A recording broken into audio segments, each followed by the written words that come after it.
Soyez bénis. C'est un véritable calvaire d'être franc-maçon ou rosicrucien, en particulier au Gabon. Les études étant finies, beaucoup de jeunes Gabonais rentrent dans leur pays natal en espérant avoir une carrière. Beaucoup sont docteurs, ingénieurs, chercheurs, écrivains, journalistes. Dans toutes les professions, on retrouve des Gabonais. Ils rentrent souriants, avec pour ambition d'améliorer la condition de leur vie et celle de leurs compatriotes. Mais malheureusement pour eux, lorsque l'avion atterrit au Gabon, c'est un choc qu'ils reçoivent.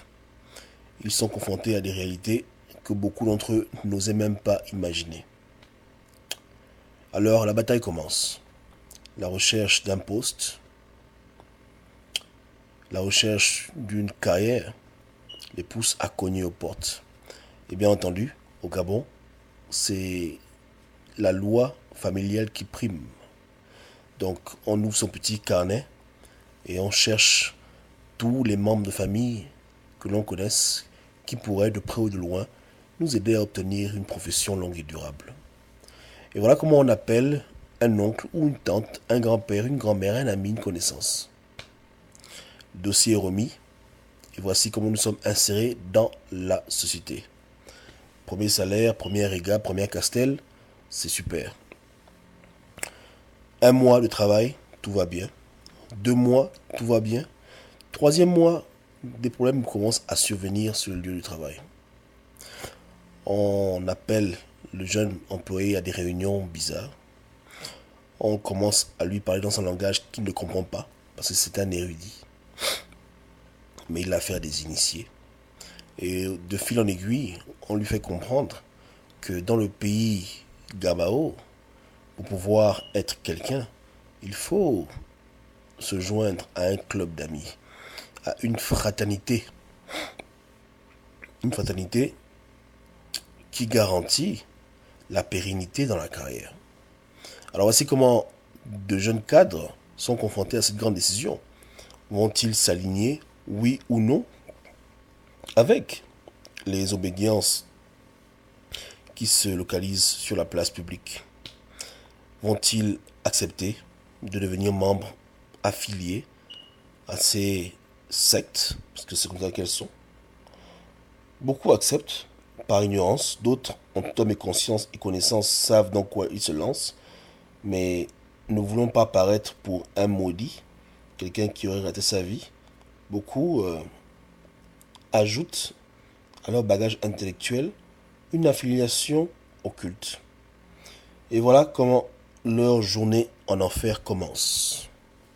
Lorsqu'ils rejoignent la secte, que ce soit la Rose-Croix, la franc-maçonnerie ou toutes les variantes qu'ils puissent imaginer, ils se rendent compte que non seulement il faut être membre de ce groupe occulte, mais en plus il faut être un membre actif participant. Et alors le jeune initié prend conscience de la dimension du problème lorsqu'on commence à lui réclamer un sacrifice humain.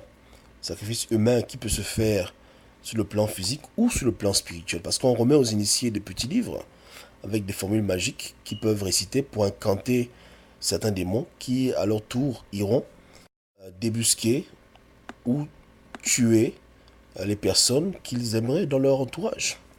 Voici comment des jeunes cadres, confrontés à ces décisions, n'hésitent pas à tuer leur mère, leur enfant, leur femme, leur mari, pour pouvoir satisfaire les besoins de la loge.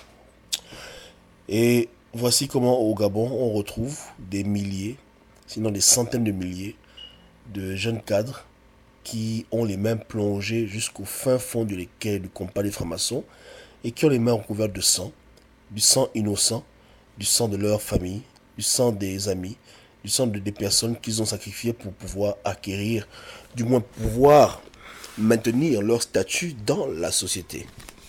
Alors, une fois le sacrifice humain consommé, ou l'abomination, parce que beaucoup préfèrent simplement vendre des parties de leur corps ou plutôt se prostituer, car Satan a beaucoup de demandes.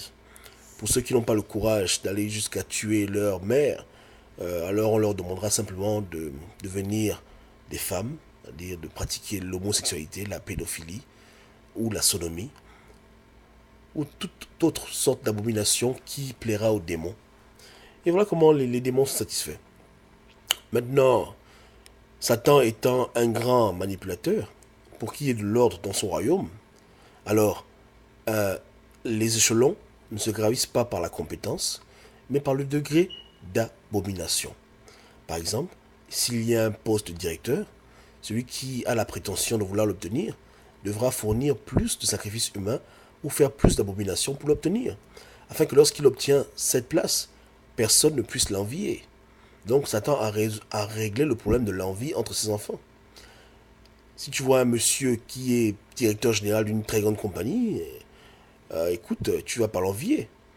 Tu sais que pour avoir ce poste, il a dû faire ça, ça, ça, ça et ça. Donc automatiquement, ça fait que si tu veux être comme lui ou plus que lui, tu dois faire ça, ça, ça, ça, ça, ça et ça, plus d'autres choses que lui n'a pas pu faire. Ainsi, il y a une hiérarchie très très bien positionnée et tout est en ordre.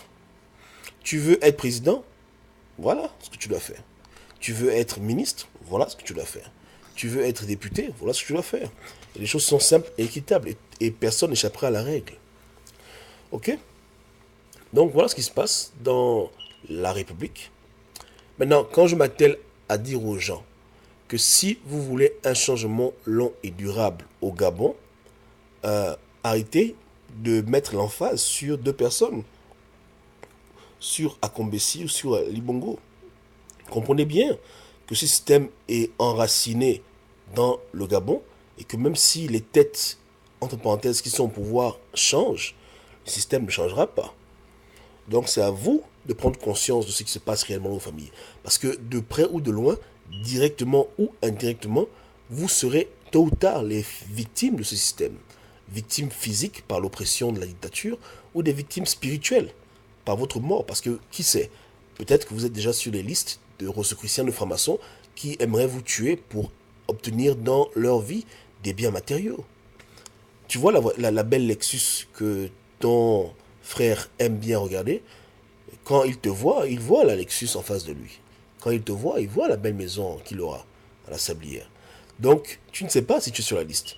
Donc, tu as vraiment tout à gagner en suivant la direction du combat que j'inaugure maintenant.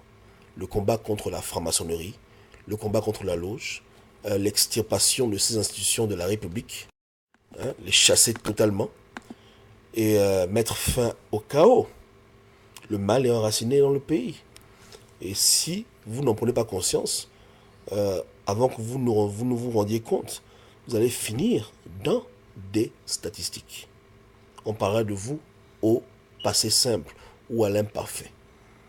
Vous étiez, oh, vous furent. Donc, le calvaire est difficile. Toi qui m'écoutes maintenant, tu es sûrement franc-maçon, tu es peut-être rosicrucien, et tu sais que ce que je dis c'est vrai. Et tu as mal, parce que tu sais que dans 2, 3 jours, une semaine, 1 mois, 2 ans, tu dois faire ton prochain sacrifice humain. Et tu ne sais pas quoi faire.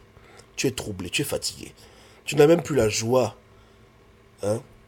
la joie de profiter des biens que tu as acquéris en faisant ce que tu as fait. Tu as une voiture que tu ne veux plus rouler. Tu as une grosse maison que tu fuis. Tu es troublé, traumatisé. Mais comme autour de toi, une vaste majorité de tes collègues sont comme toi, vous trouvez en quelque sorte un certain réconfort les uns envers les autres. Parce que tu vois le collègue X, tu le vois, il est là. Le collègue X a tué son père. Quand lui te voit, tu as tué ta mère. Alors vous vous réconfortez en disant que bon, c'est pas grave. Après tout, tout le monde le fait. Mais c'est faux, tout le monde ne le fait pas. Sur Terre, il y a encore des gens intègres qui refusent ce système du diable. Et tu n'avais pas à tuer qui tu as tué. Tu n'avais pas à tuer ton neveu. Tu n'avais pas à tuer ta nièce. Tu n'avais pas à faire cela. Jésus est le roi des rois. Mais Satan t'a fait croire qu'il est Dieu.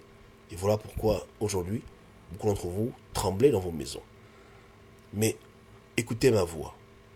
Écoutez ma voix. Venez à Jésus-Christ de Nazareth.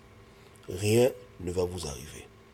Renoncez à la loge, renoncez à la franc-maçonnerie, renoncez à l'occultisme, renoncez à la sorcellerie. Venez à Dieu, personne ne touchera un seul de vos cheveux. Ainsi parle l'Éternel. Il est grand temps que l'Afrique puisse être complètement délivrée des puissances occultes qui lui ont fait déjà tant de mal. Tant de mal. La franc-maçonnerie, la rose-croix, l'occultisme est une gangrène dans la nation, un cancer. Je t'en conjure, ne sois pas membre de ceux qui détruisent les nations, les mauvais maçons. La franc-maçonnerie du diable, celle qui bâtit des pyramides sur le sang humain. C'est une très mauvaise construction. Ce sont des très très mauvais maçons. Ok?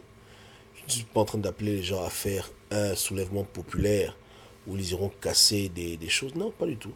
Par contre, si quelqu'un décide de brûler un temple maçonnique, c'est un service qui rend à Dieu. Mais néanmoins, Dieu lui-même se chargera de ces personnes. Mais le Seigneur désire que vous preniez conscience du véritable problème et que vous veniez à lui, en esprit et en vérité. Soyez bénis abondamment. Que Dieu vous garde. N'hésitez pas à m'écrire si vous voulez.